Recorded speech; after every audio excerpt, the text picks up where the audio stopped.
భయంకరమైన సౌండ్ వస్తున్నా సరే బళ్ళు అయితే అలాగే తోలేస్తారండి. అసలు దీని విషయం ఏంటి అంటే ఈ బండి ఎక్సెల్ హెవీ డ్యూటీ బండి అండి. సో మొత్తానికి వచ్చేసి ఎక్సెల్ 100 అయినా ఎక్సెల్ హెవీ డ్యూటీ బళ్ళు అయినా అసలు ఏ బళ్ళు తోలేటోళ్ళకైనా ఈ వీడియో ఖచ్చితంగా యూజ్ అవుతుంది. వీడియో అయితే లాస్ట్ వీడియో స్కిప్ చేయమాకండి.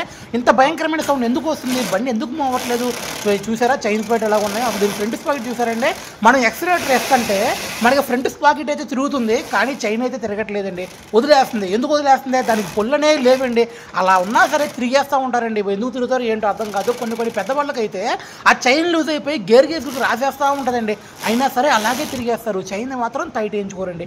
అలా ఉన్నప్పుడు ఏమవుతాయి అంటే చైన్ స్పాకెట్ లైఫ్ త్వరగా అయిపోతుందండి. అలా అయిపోవడం వల్ల ఏమవుతుంది, చైన్ స్పాకెట్లు చాలా త్వరగా అయిపోతాయి. అంటే మనకి 20 రూపాయలు చైన్ టైట్తో పోయేదానికి చైన్ స్పాకెట్లు అంటే మళ్ళీ 1000 రూపాయలు పెట్టుకోవాలండి. ఓకేనా, ఎప్పుడైనా సరేనండి ఎక్సెల్ బళ్ళు ఎక్సెల్ 100 బళ్ళు అయితే ఇలా మాత్రం అసలుకే తోలమాకండి. ఇలా తోలారంటే మాత్రం ఫ్రంట్ స్పాకెట్ దగ్గర చైన్ పడిందంటే మాత్రం చాలా అయిపోతాయి, చాంబర్ పగిలిపోతుంది. సో వీడియోని అసలు లైక్ చేయండి, షేర్ చేయండి, ఫాలో అవ్వండి.